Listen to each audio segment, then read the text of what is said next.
what's up, man? You're talking to Isreal Bailey from South Box, two-time SBC champion. Finishing 2023 as the SBC champ feels good because it basically shows me that I can do whatever I put my mind to. You know, I went through a lot in 2023 with fighting, but I just kept working hard.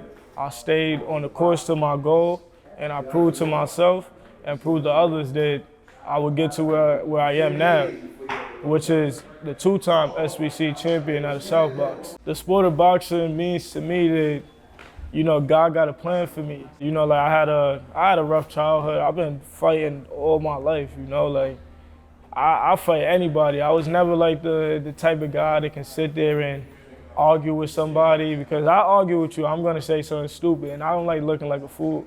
You know, so I always resulted in fighting, but I was always good in sports also. So when I used to play sports, I played football first, then I played basketball, and I always got kicked off the team for fighting and got school suspensions for fighting. So I felt like I missed my chances of being great. Like, I feel like I should be in somebody's college right now playing football or playing basketball, and I messed that opportunity up. Now I'm having a good life, you know, and I feel like I'm the only one in my family right now that can have a better life for myself and create a better life for my family. So I feel like that right there just told me what sport I needed to be in, and I found boxing. You know, I like to fight. Like, I love it. That's one thing, that's why I feel like I always resulted in fighting, because I just love to fight. So I feel like I'm gonna be great in the sport of boxing, and my name is gonna ring bells to everybody out there. You know, growing up, I was born in Kingston, New York. A lot of people don't know where that's at, but that's upstate New York. I grew up with my dad. My mom lived in New York City. You know, like I had a rough life. I was in the streets, like all day, like car hopping, if you don't know what that is, like stealing in people's cars, running in people's house, fighting and stuff like that. Then I finally met my mom at a certain age. You know, my mom did some time in jail and stuff, and I met her, and I felt like that atmosphere with her was better than where I was with my dad, because I felt like I had more freedom because my dad was more on the strict side.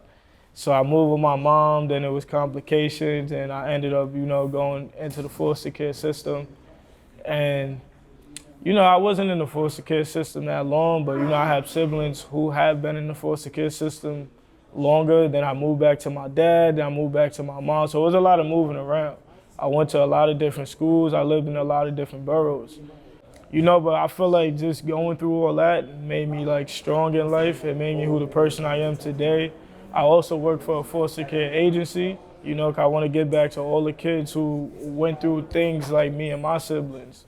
But all this stuff pushed me, and I feel like God gave me a plan and an outlet to channel everything I went through and create a life that I never had and that I deserve, because, you know, I missed out on a lot of life. So those of you out there, you know, I just want you to know, like, you know, everything's gonna be okay.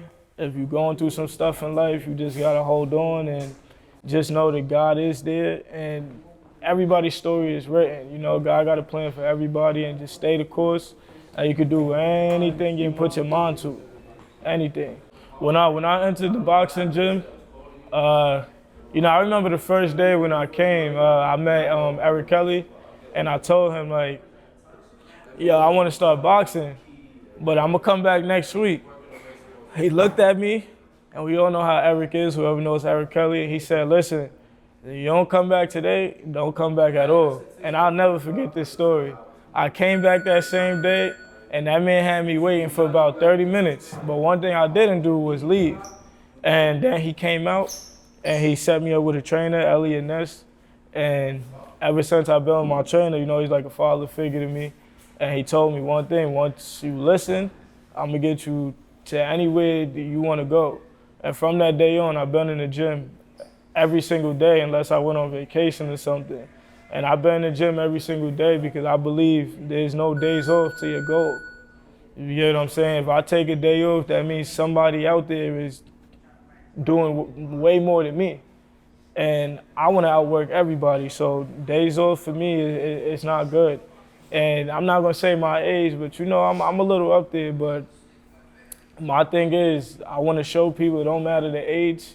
You can do whatever you set your mind to. My mind is here and it's always been here. And I feel like even being here pushed a lot of people away in life. But at the end of the day, whoever's not there, they gonna be seeing my residual in the future. And they missed out, but I ain't missed out. So I feel like I am a leader in the gym, but my thing is, what they don't know is I get my motivation through them, because at the same time, many of these kids in the gym is younger than me. So it's like I'm talking to my younger self of trying to make sure I instill in them what I should instill in myself growing up. So I know they look up to me, and I also look up to them too. So I just push them to be great. And everybody on my team is great. And I just want them to get high on the mountain just like I am.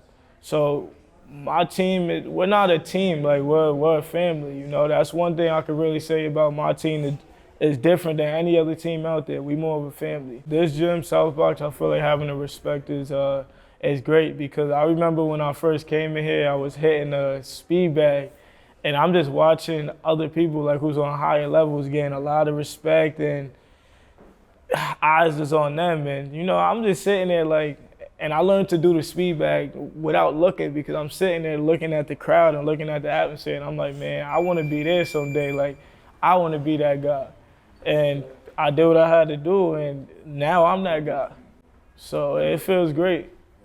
I want to thank my team, my family, you know, my girl.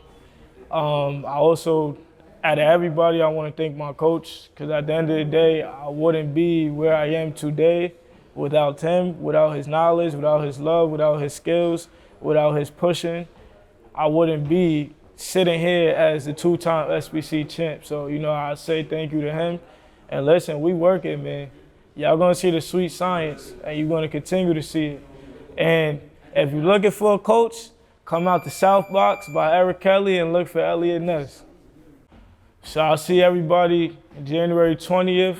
Listen, get your tickets. Tickets is moving fast, man. You don't want to miss it, and you really don't want to miss me, man. I've been putting on the show for the last 2 shows. So if you don't know me by now, get your tickets, and I will put on a show.